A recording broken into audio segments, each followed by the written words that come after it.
Donc coucou tout le monde, on se retrouve aujourd'hui pour une réponse à un tag. J'ai été taguée par Erevan pour le tag... Attendez, je vais vous dire ça tout de suite. Le rêve de coloriage pour Noël. Donc je vais répondre aux questions du mieux que je peux en terminant mes swatchs que je termine... J'aimerais terminer aujourd'hui pour pouvoir vous faire l'update sur Anno et vous montrer les palettes rangées correctement par couleur. Donc je vais faire ça en même temps que je fais mes swatchs, comme ça c'est rentabilisé. Voilà. Alors, le Père Noël t'offre un après-midi à passer avec ton illustratrice préférée. Qui est-ce et quel après-midi choisirais-tu? A. Un après-midi où elle te montre et t'explique son travail et ses livres. Un après-midi où elle te donne des conseils et des cours de dessin. Un après-midi où elle fait visiter son atelier. Ou un après-midi spa, tout en faisant masser, papoter. Le coloriage, c'est génial, mais les massages aussi. Alors, entre le coloriage et les massages, je préférerais colorier en soi. Massage, mon kiné s'en occupe toutes les semaines. Je vais tricher, je vais dire la A et la C, c'est-à-dire un après-midi où elle me montre, m'explique son travail et elle me montre ses livres, ses croquis. Et elle me fait visiter son atelier en même temps. Voilà, ça c'est nickel, c'est très bien. Donc désolé, je triche. Je prends la liberté de tricher, voilà, toutes mes excuses. Ensuite, deuxième question. Bravo, tu as gagné la tombola de Noël. Quel lot choisis-tu? Le taille-crayon électrique Carandache, les Color Cubes de Sarah René Clark, ou c'est un lot de 15 pannes pastel de ton choix? Voilà, alors. J'ai le Carandache, j'ai les Color Cubes, donc je dirais les pannes pastel, mais pas par dépit, sachant que j'en ai mis dans ma wishlist. C'est juste que j'aimerais approfondir un petit peu le pan pastel. C'est quelque chose qui m'intéresse. J'ai un doré et un argenté et j'aimerais bien avoir des dégradés de couleurs pour pouvoir faire des fonds simples, sans me casser la tête quand vraiment j'ai pas envie de sortir tout le matériel de fond quoi. Et avec les pochoirs ça peut être super sympa aussi. Donc je dirais les pan pastel sans hésiter. Et si je n'avais pas aucun des trois, je prendrai les Color Cubes parce que déjà avant que Sarah René Clark sorte ses Color Cubes, je fonctionnais au Color Palette personnellement. Je prenais des Color Cubes, je tapais palette color sur Pinterest ou sur Instagram et il y avait des comptes où il y avait une série de palettes de couleurs où c'est gratuit, vous pouvez même vous les imprimer, vous les faire, il y en a qui l'ont fait dans le monde du colo. Moi personnellement je le faisais pas et je les gardais dans mon téléphone dans un dossier ou dans le PC pour pouvoir me référer à ça quand je faisais un Clara Markova ou un Kirby Rosanne parce que je m'en servais vraiment beaucoup pour ça. Je trouve que niveau rapport qualité-prix, en soi, l'imprimante, l'encre, le papier, plastifié, enfin, je trouve que c'est les Color Cubes, si on peut les prendre chez Sarah René Clark, vaut mieux les acheter. Ça revient, je pense, peut-être moins cher que d'en imprimer tout autant que Sarah René Clark en a, et payer l'encre, le papier. Je pense. Et surtout que les Color Cubes de Sarah René Clark sont d'une très très bonne qualité. C'est cartonné, c'est épais, c'est bref, c'est top. Je pense qu'ils perdront pas la couleur avec le temps. Personnellement, je les ai plastifiés, oui, psychorigide que je suis. J'ai pas envie qu'elles s'abîment, donc je les ai plastifiés, mais ça c'est mon choix. Donc je dirais les pannes pastel. Franchement, ouais. Ça me donne très très envie les pannes pastel. Ensuite, le Père Noël t'offre un cadeau immatériel. Il te permet de réaliser ton fantasme colo. A.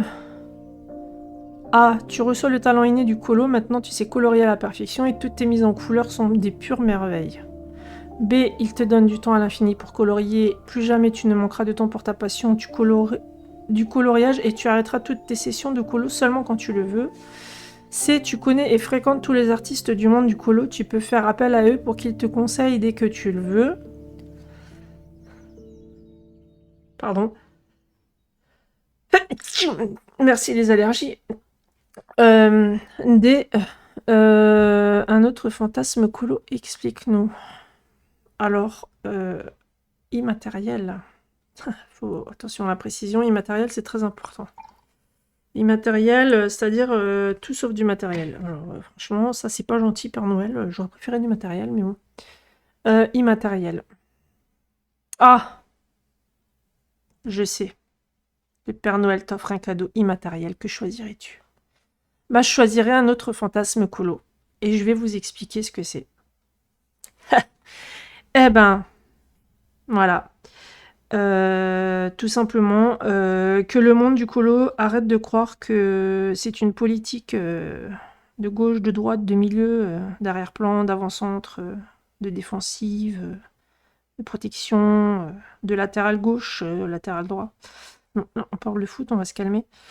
Non, franchement, ce serait ça. Père Noël, si tu veux bien exaucer un de mes fantasmes colo immatériels, ce serait que les gens arrêtent de se prendre la tête, que les gens arrêtent de se monter dessus tel le cerf qui va avoir quelle femelle en priorité, quitte à mourir, voilà. Non, ça, j'en ai ras-le-bol dans le monde du colo. Quand j'allume Insta, que je vois une story négative, je vous le dis franchement, même si c'est des personnes que j'apprécie parfois personnellement, je me désabonne et je m'enlève.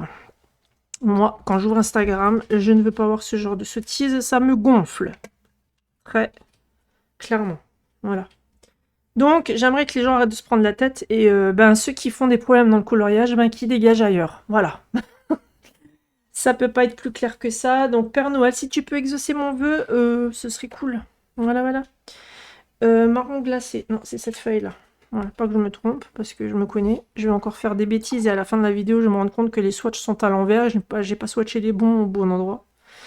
Donc j'aimerais bien que la gentillesse, que notre âme d'enfant soit préservée dans ce monde-là et que les gens arrêtent de se monter les uns sur les autres, de croire que s'il y a partenariat ou pas partenariat, c'est parce qu'on est bon ou mauvais, qu'ils arrêtent de regarder leurs likes, qu'ils arrêtent de dire qu'ils font tellement de vidéos, qu'ils aimeraient avoir un peu plus de reconnaissance. On leur a rien demandé, hein. Si vous voulez de la reconnaissance, prenez-vous-y autrement, hein. On fait pas des vidéos pour avoir de la reconnaissance, on fait des vidéos pour se faire du bien et parce qu'on a envie d'en faire en fait. Ouais, j'ai encore vu une vidéo hier où justement c'était un peu je suis pas comme ça, mais tout le verbal, l'explication, voulait dire tout ce qu'elle ne voulait pas être. Donc franchement, ça me gonfle. Ça me gonfle, voilà. Enfin, je sais pas. Moi, personnellement, partenariat ou pas partenariat, de toute façon, j'en ferai pas. J'en ai fait avec Nori Art parce que je trouvais qu'elle méritait largement d'être connue. J'ai pas pu honorer cette demande parce que ça arrivait à un moment de ma vie où c'était très très compliqué l'année passée. Donc voilà, mais elle m'en a pas voulu et au contraire, j'ai eu de très bons mots de sa part et ça fait plaisir de voir qu'il y a encore des gens humains et pas dénués de tout sens en fait. Voilà, voilà, voilà. Donc moi, pour vous dire, je sais même pas combien j'ai d'abonnés sur Insta, je sais pas combien j'en ai sur YouTube, je ne sais pas qui regarde mes vidéos, je réponds poliment aux commentaires sur YouTube, aux gens qui m'en laissent, parce que j'ai une notification que j'ai activée au cas où quelqu'un me répond ou me met un message, que je sois open à répondre au cas où c'est une demande ou une question. J'aime bien répondre aux gens, parce que c'est comme ça, c'est la moindre des choses, ils ont pris le temps de me regarder votre vidéo, donc minimum de respect, c'est de répondre. Et donc voilà, mais autrement, même sur Twitch, je sais même pas combien d'abonnés j'ai, je sais pas mes statistiques, je m'en fous totalement, royalement. Voilà, demain je me fais ban de Twitch, c'est le dernier de mes soucis, c'est pas grave, ça va pas changer quelque chose à ma vie, voilà. Je vais changer de sujet parce que sinon ça va me gonfler. Alors voilà, c'est ça mon fantasme Père Noël. Donc essaye d'y travailler s'il te plaît cette année parce que franchement ça devient calamiteux. Oh mon dieu. Donc lui, je l'ai fait. Juanita. Juanita, c'est un de mes préférés. Avec Mélusine et avec Yeraz. Je l'adore. D'ailleurs, Yeraz, vous l'avez pas vu parce que je l'ai swatché avant, mais j'ai dû couper la vidéo parce que j'avais pas le son. Donc j'ai répondu aux deux premières questions sans son, donc j'ai dû recommencer la vidéo. Voilà, Milvin, il est super. Quatrième question. Le Père Noël est devenu fou. Il t'offre ton pire cauchemar en colo pendant 6 mois. Quelque chose va disparaître et réapparaître une fois que ces 6 mois sont passés. Alors, A. Tous tes crayons de toutes tes gammes disparaissent. Il ne te reste qu'une seule boîte de crayons de couleur d'écolier de mauvaise qualité. C'est quoi cette question? Ils sont fous. B. Ce sont tes livres de colo qui ont disparu. Il t'en reste un seul, mais tu ne l'aimes pas. Faudra faire uniquement avec lui pendant 6 mois. C'est ton savoir-faire qui a disparu. Pendant ces 6 mois, tu ne sais absolument plus colorier et tu redeviens totalement débutant. Euh...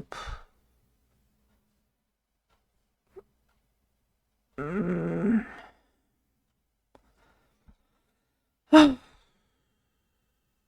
il t'offre ton pire cauchemar. La A, non. Que tous mes crayons disparaissent et qu'il me laisse qu'une seule boîte de couleur d'écolier de mauvaise qualité, non. Ah, quoique, si j'ai plus mes crayons, je peux prendre mes aquarelles ou mes feutres à alcool au U. Donc, il y a 2 autres solutions de secours. Ce sont tes livres de colo. Ouais, je dirais là, c'est... j'ai pas dit... ça y est, attention. Attention, petite explication explicative. Je sais ton savoir-faire qui a disparu, donc... je ne me mets pas à avoir du savoir-faire, enfin, je ne me nomme pas de la sorte, hein. Je colorais depuis 2016, 2017. Donc on va dire que, comment vous dire? Enfin, je colorie. Je me suis renseignée sur le coloriage à partir de ces années-là, mais j'ai vraiment commencé en 2018, 2019. Donc je dirais pas que c'est un savoir-faire, c'est juste des années d'expérience qui sont derrière. Mais je dirais ça, ouais, ce serait rigolo. Pendant ces 6 mois, tu ne sais absolument plus colorer. Ah oui, ça m'intéresserait ça, parce que c'était tellement l'euphorie au début quand je regardais toutes ces vidéos bienveillantes où il n'y avait pas encore les guerres, où il y avait des vidéos surprenantes de tutos. Je me disais, purée, mais c'est vrai, on peut faire ça. Mais on peut faire ça aussi, et ça aussi. Oh là là, j'étais émerveillée comme une enfant qui ouvrait un cadeau de Noël, quoi. Donc ouais, je dirais là, ce serait drôle. Ensuite, 5e question. Alors, c'est quoi? Le Père Noël s'est calmé. Pour se faire pardonner, il t'offre une carte cadeau d'un montant de 500 €, mais tu ne peux dépenser que cet argent que pour des choses en rapport avec le coloriage. Sur quel site internet les dépenses-tu? 500 €. 500 €. Là, petit clin d'œil à Juju, héliotrope marine de Tini, les aquarelles qu'elle m'a offertes pour un Noël où j'ai failli... non, j'ai pas failli, j'ai pleuré d'ailleurs. Cette folle dingue. On m'a offert des godets de Tini. Pareil, très bonnes aquarelles au passage, hein. C'est pas une française, mais voilà. Je vous laisse regarder, hein, vous allez comprendre. Tu peux trouver... Amazon, tu peux trouver de tout. Etsy, tu vas pouvoir t'acheter tous ces livres introuvables ailleurs. C'est pas sûr, hein. Etsy, des fois, il y a des choses qu'on ne trouve pas forcément et qui sont plutôt ailleurs, hein. C'est l'inverse, moi je dirais, hein. Genre des Comaid, Bocuse ou des trucs comme ça, vous retrouvez des trucs qui sont plus trop sur Etsy. Donc non, Etsy non. Et puis niveau PDF, c'est si peu coûteux que je vais dire une illustration à 2 ou 3 euros. Voilà, je préfère acheter une illustration par mois à 2-3 euros qu'un livre à 30 € quoi. Ça revient moins cher. Mais pas en carte cadeau, non, ça m'intéresserait pas. Temu, tu préfères pouvoir tester... Non, ça m'intéresse pas de tester énormément de choses. Parce que j'ai trouvé mon équilibre dans le matériel, donc non. Et Temu, à part acheter des conneries, je pense que j'achèterais rien d'autre. Je serais capable d'acheter que de la merde. Donc non. Donc je dirais Amazon. Franchement, Amazon, c'est vrai, tu peux acheter tes anneaux pour tes nuanciers, tu peux acheter tes feuilles plastifieuses, moins cher s'ils sont promo. Tu peux acheter des anneaux de reliure quand j'en ai plus. Tu peux acheter des livres de coloriage qui sortent quand tu ne peux pas te déplacer forcément, qui ne sont pas en magasin. Ouais, Amazon. Même, je dirais même sans hésiter en fait, sur Amazon. Voilà, même s'il faut 35 € de livres pour ne pas payer les soi-disant 3 € de frais de port, mais quand bien même moi ça me dérange pas, même si je dois acheter un livre et avoir 3 € de frais de port, je le ferai, puisque certains endroits, quand vous achetez genre des aquarelles ou autres, vous avez le double de frais de port. Donc voilà. Le Père Noël veut t'aider, il te donne la possibilité de finir très rapidement et sans aucune difficulté. Ah, tout est nuancier, tout est en cours colo, tout est pack. Alors, moi je fonctionne pas au pack. Pour la simple et bonne raison, c'est que je suis quelqu'un qui fait partie du moment où j'ouvre un livre, je vais feuilleter mes livres, je vais avoir envie de quelque chose de précis. Et le surlendemain ou une semaine après ou 15 jours après, si je l'ouvre, ben, je vais avoir le post-it qui sera là. Je vais me dire, mais pourquoi j'ai mis le post-it? Il me donnera plus forcément envie, donc les packs. Je pense que ça me frustrerait et ça me bloquerait plus qu'autre chose. C'était comme les challenges, je participais pas aux challenges avant. Je participe toujours pas spécialement maintenant. Je fais juste les thèmes de Gaël et de Didi. Parce que c'est quelque chose que j'aime bien, c'est rigolo et puis ça me fait colorier des choses que j'ai pas l'habitude de colorier, selon les thèmes qu'ils donnent quoi. Puis c'est les copines donc j'ai envie de leur faire plaisir et de participer. Voilà, voilà. Ensuite, le problème qu'il y a, c'est que, ouais, pas toutes mes packs, j'en ai pas. Les encours colo, j'en ai pas forcément. Je suis quelqu'un qui marche à un colo égale 0 en cours. Tant que je l'ai pas fini, j'aime pas recommencer un autre colo. Après, c'est vrai qu'avec les années, là, ces 2 dernières années, j'ai réussi. Enfin, j'ai réussi. Ça s'est fait malgré moi, hein, mais j'arrive à avoir 2-3 coloriages en cours. Mais attention, dès que j'en ai 2, mon cerveau, il a un problème avec ça. Je suis débordée. C'est-à-dire que je vais être là sur le bureau, je vais me dire lequel je termine en premier, et ben je vais aller sur un. Et puis d'un seul coup, je vais être complètement bloquée parce que je sais que l'autre, il attend, qu'il n'est pas fini. Et du coup, je me dis, mais l'autre aussi, je l'ai commencé, donc l'autre n'est pas fini non plus. Je suis en train de finir celui-là. Et je me dis, oh mon Dieu, j'ai 3 en cours. Et là, ça y est, c'est la panique à bord. Mon cerveau, il fait, vous connaissez vice-versa, le dessin animé, bah moi, je suis celui-là qui est rouge, là, et il y a les flammes qui sortent de sa tête. Ben, c'est un peu le gif que je mettrais au-dessus de ma tête, quoi. Donc du coup, ça a plus tendance à me foutre des pannes colo quand j'ai des encours. Franchement, ça me met clairement en panne colo, les encours. Je n'aime pas ça. Donc j'ai décidé désormais de faire un coloriage. Et dès qu'il arrive sur la fin et que je suis pré-définition, j'en commence un deuxième, mais je ne veux plus en avoir plus. C'est pas possible. Je ne supporte pas. Et plus je vieillis, et pire c'est. Donc voilà, même si c'est un colo des fois qui me tient, qui me dure un mois, comme le colorage que j'ai fait pour le challenge de Disiac, qui est d'ailleurs sur mon Instagram, le gâteau avec les fleurs, j'ai mis un mois pour le faire, quoi. Mais c'est pas au crayon, c'est à l'aquarelle, donc j'ai travaillé très très longtemps dessus, en couche par couche, etc. etc. Donc je dirais tous les encours, voilà. Parce que les nuanciers, j'aime bien en faire. Ouais, je suis un peu bizarre, mais les nuanciers, en fait, entre deux colos ou une petite panne colo où j'ai pas forcément envie de m'engager dans un coloriage mais que j'ai envie de toucher mon matériel, les nuanciers, ben, je trouve que c'est une bonne alternative parce que c'est un peu thérapeutique. Ça fait du bien, ça, on réfléchit pas trop, on touche aux couleurs, à ce qu'on aime et ça nous laisse ce lien-là avec bah, ce qu'on aime bien, quoi. Donc, ouais, moi voilà. J'espère que j'ai répondu à votre question. Pour Noël, ta meilleure amie t'offre une gamme de marqueurs. Lequel doit-elle choisir pour te faire très plaisir? Les caméléons, pas du tout. Les pro marqueurs, les Posca. Mais les Posca, alors attendez, parce que la question, elle est un peu bizarre quand même. Une gamme de marqueurs, mais marqueurs à alcool ou marqueurs acryliques, parce que les Posca, ce que je sache, il n'y a pas de marqueur à alcool dans les Posca. C'est que de la peinture acrylique. Je dirais les pro marqueurs parce qu'ils ont une pointe pinceau. Les caméléons, j'avais testé, je n'aime pas du tout. C'est Pourave de chez Pourave. La mine s'use en 2-2. Quand vous mettez les deux feutres en même temps l'un sur l'autre pour faire les dégradés.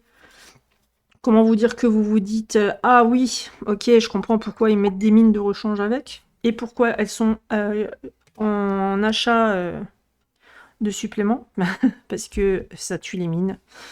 Donc non. Et puis ça m'intéresse pas les dégradés, je peux les faire toute seule avec deux feutres différents. Donc je dirais ouais, les pro marqueurs, mais vraiment par élimination, hein, parce que sinon je dirais les OUU, hein, sans hésiter. Ça me suffirait largement, j'aurais pas besoin d'autre chose, pas de Copic, pas de graphite, tout ça, j'en veux pas. Les OUU, c'est mon grand amour de feutre à alcool, voilà. Donc je viens juste essuyer là parce que j'ai un peu mis trop d'eau. Du coup on voit pas trop là, parce que celui-là il granule. Donc voilà, je dirais ça. Pro marqueur par élimination. Ensuite, c'est la question 8. Les lutins de Noël te donnent un don pour la vie. Tu deviens un génie pour A. Le choix de tes couleurs dans les colos. En un instant, tu peux choisir les palettes et les combos couleurs ils sont tous parfaits. B. Les effets colos. Tu sais tous les faire impeccablement. C'est inné chez toi, tu maîtrises. C. Les fonds de tes colos. Tu es immédiatement inspiré et sublimes tous les coups à chaque fois. Alors, les fonds de colo, sans vouloir me mettre en avant ni quoi que ce soit pas perçu comme je ne sais pas quoi, mais personnellement, depuis le départ, le premier truc que j'ai réussi à faire très rapidement, et encore à l'heure d'aujourd'hui, des fois, il y a des copines qui me demandent pour les fonds, quand elles me montrent leur colo, je pop tout de suite, ça me vient dans la tête et ça pop. Je sais ce qu'il faut faire, je sais ce qu'il faut mettre, je sais pas pourquoi j'ai ça, mais... merci mon Dieu, voilà, je suis contente, hein, voilà, je suis contente. C'est pour ça que je fais d'abord toujours mes colos et mes fonds en dernier, parce que j'associe toujours mon fond à mon colo. Et je sais, quand je vois mon colo terminé, je sais ce qu'il faut que je mette en fond. C'est chelou, mais c'est comme ça. D'ailleurs, celui-là, j'ai complètement oublié de le diluer. Heureusement que c'est du papier aquarellable, sinon ça je pourrais pas revenir faire. Là normalement il y a du rose dedans, donc ce serait cool monsieur que tu fasses ton travail. Ouais, parce que je les connais par cœur mes aquarelles aussi. C'est un peu Jotun mais en phase test lui. Il était en phase test à ce moment-là. Moi je dirais... Les choix de tes couleurs dans les colos, non, parce que moi, ça m'amuse énormément de prendre des palettes couleurs au choix, au pifomètre, de tirer au sort, soit mes filles, soit moi, et de me résoudre à cette palette de couleurs. D'ailleurs, dans le petite poupée, c'est exactement ce que j'ai fait, je vais vous montrer.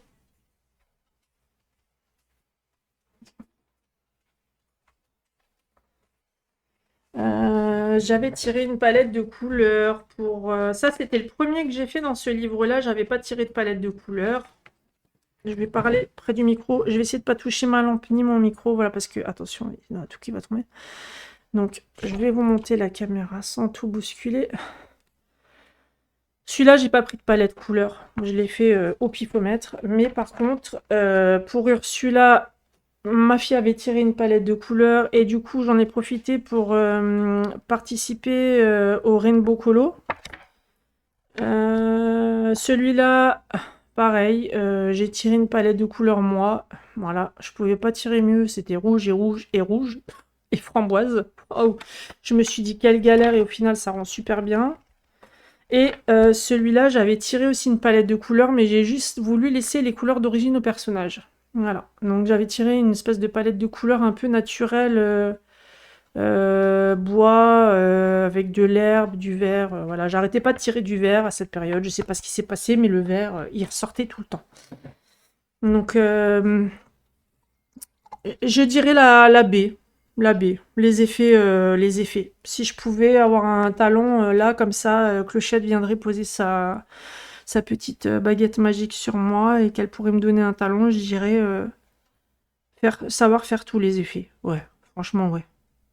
Ce serait cool. Je réfléchirais un peu moins. Ce serait sympathique, madame. Si vous pouviez faire ça pour nous, ce serait cool, quoi. Voilà, voilà. Ensuite, la 9. Attention, j'ai vu qu'il y avait marqué Aladdin. C'est quoi ce truc? Aladdin traîne par là. Il te repose de frotter. Il te propose, je pense, de frotter sa lampe pour toi. Tu as 2 possibilités. À toi de choisir. À chaque fois que tu achètes une gamme de crayons de couleur, la trousse idéale pour les ranger apparaît, elle est à toi. B. À chaque fois que tu termines un crayon, celui-ci réapparaît tout neuf à côté de toi, plus jamais besoin de te racheter sans hésiter, la B, là, hein, je vais pas rester longtemps sur cette question. Je finis un prisma, bim, et il est dans la trousse tout neuf, posé, il brille, même si le bois est moche et cassé, je m'en fous. C'est la mine qui m'intéresse. Donc sans hésiter une seule seconde, B. Ça, c'est sûr et certain. Voilà. Le Père Noël. Ensuite, la 10. Ah bah c'est la dernière question. La 10. Le Père Noël fait une folie pour toi, t'offre un cadeau incroyable. Mais il faut choisir. A. Toutes les gammes de crayons de couleur de tes rêves, aucune limite, lesquels prends-tu en priorité? B. Tous les livres de coloriage de tes rêves, cites-en quelques-uns. C. Le bureau, un coin colo de rêve, décris-le nous. Alors, B. Tous les livres de colo de tes rêves, je choisirais pas ça parce que en vrai, j'avais beaucoup acheté. Quand on commence le colo, on achète énormément de choses pour se trouver un petit peu dans ce qu'on aime. Au fur et à mesure des années, ça s'affine et du coup, on revend des choses parce qu'on sait que ben ça nous plaît pas, c'est pas notre délire et que finalement on n'ira pas dedans. Je suis déjà passée par cette phase-là. Ensuite, je suis passée par la phase où j'achète un peu les nouveautés parce que tout le monde voilà, aime et puis parce que ben j'ai envie de me faire plaisir. Je calcule plus les petits traits en regardant les pages combien de pourcentage du livre me plaît. Si c'est plus que la moitié, ben je l'achète, sinon non. Je suis passée par cette phase-là aussi, c'est terminé. Et là, récemment, c'est-à-dire il y a 2 mois, petite pensée d'ailleurs pour Béa, j'ai revendu énormément de livres et il y en a beaucoup sur Vinted qui m'en ont repris.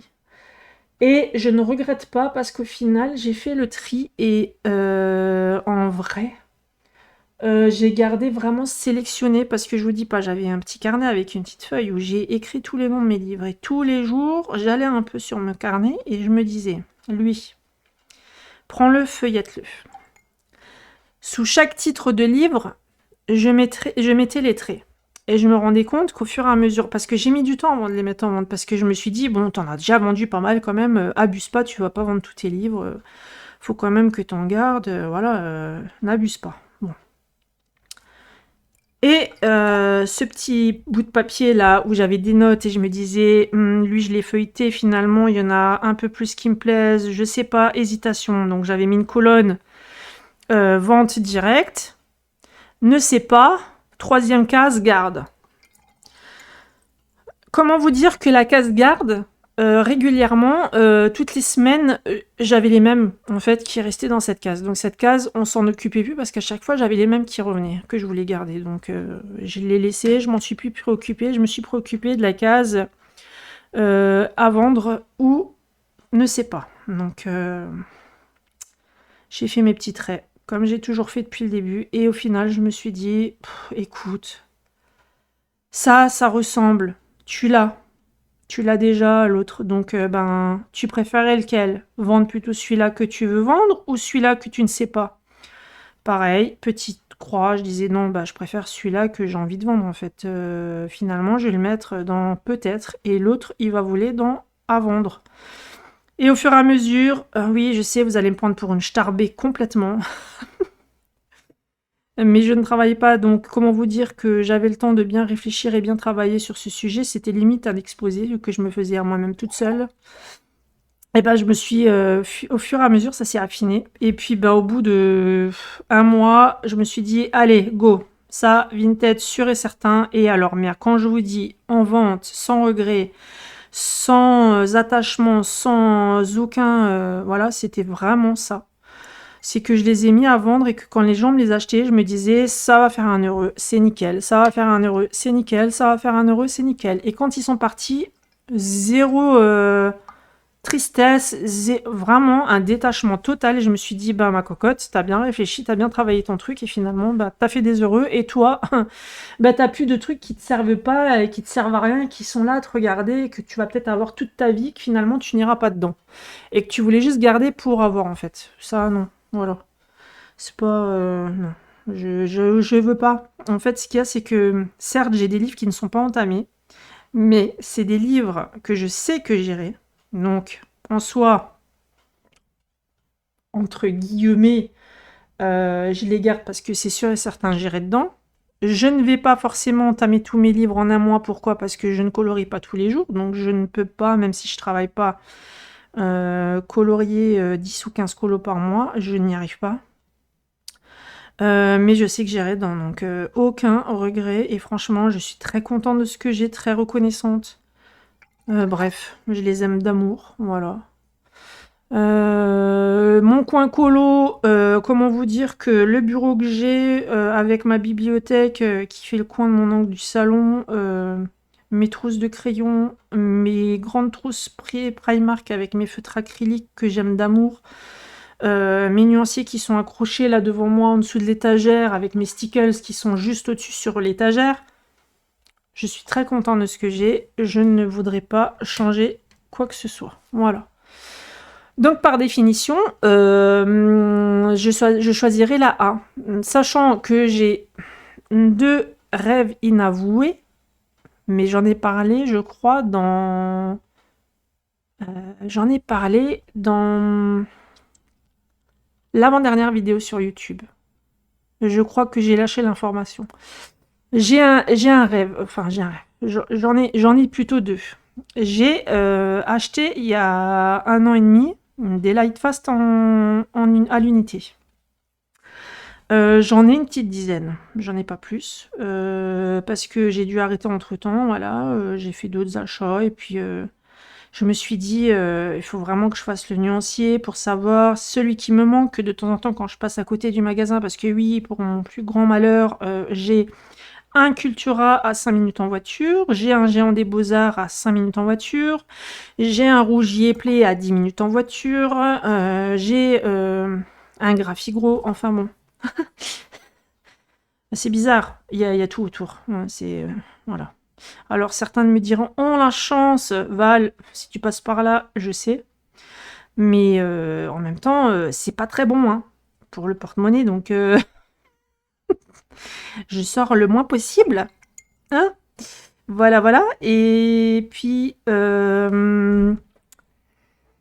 il y a des crayons que j'aimerais bien tester et je n'ai jamais eu l'occasion de le faire parce qu'ils ne sont pas vendables à l'unité et qu'on ne les trouve nulle part à part sur internet et j'ai jamais osé sauter le pas parce que c'est un certain coût.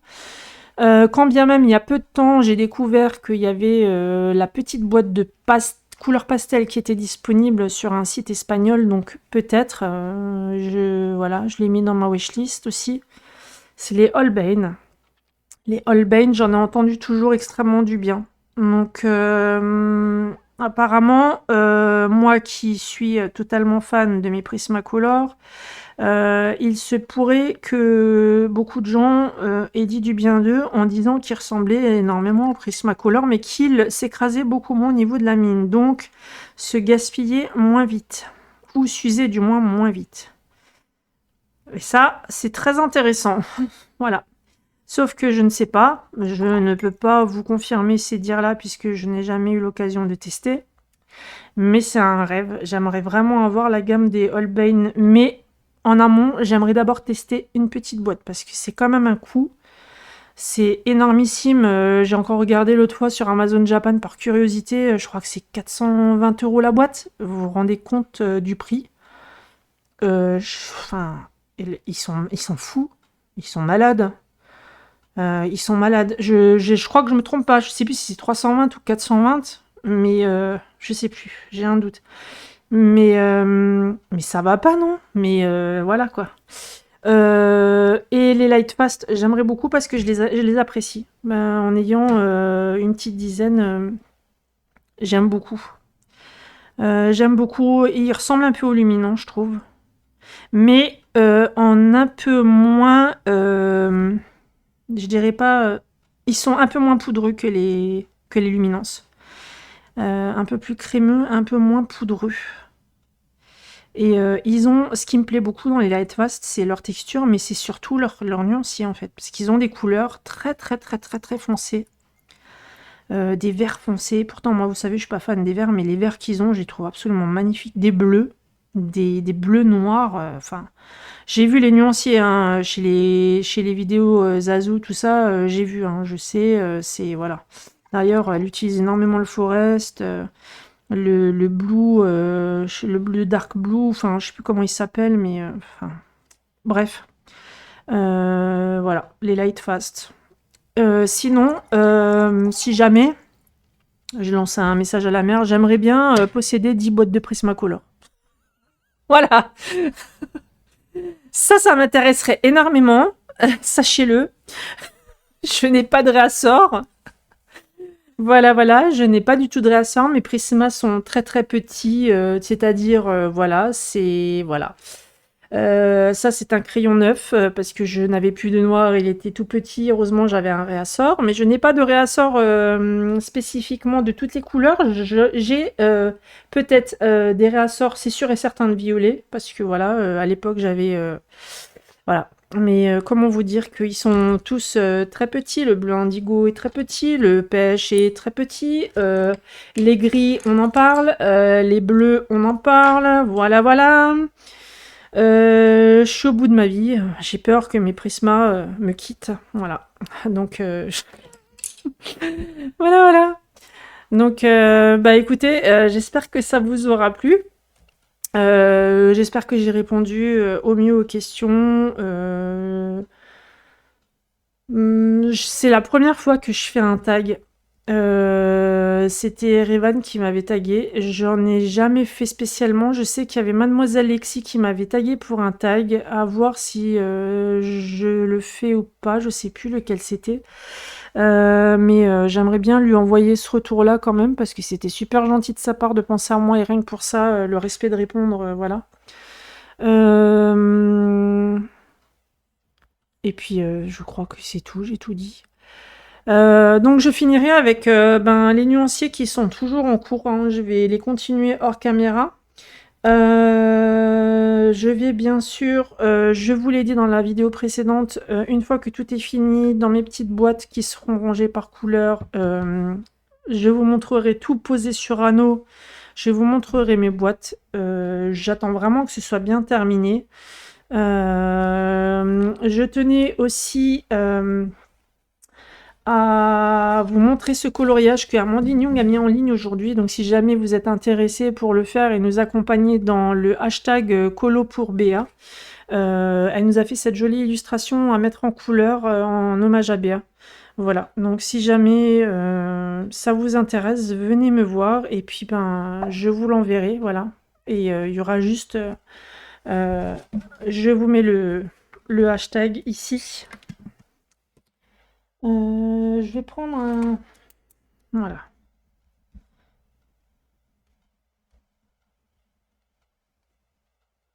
Voilà, c'est colo pour Béa. Donc si jamais, voilà, vous pourrez le poster si vous avez envie de le faire. Venez me voir en MP sur Instagram ou ici. Et puis, je vous l'enverrai via Insta ou via mail. Enfin, on verra, on se débrouillera, hein. Donc si jamais vous avez envie de participer. Voilà, voilà. Je vous laisse, je vous souhaite un bon week-end puisque pour moi ici on est samedi, donc je vous souhaite un bon week-end. Je vais me faire plaisir en finissant tous ces swatchs avec une bonne petite musique et juste mes yeux pour observer ces jolies couleurs travaillées avec l'eau. Je vous fais des gros bisous et faites attention à vous. À la prochaine!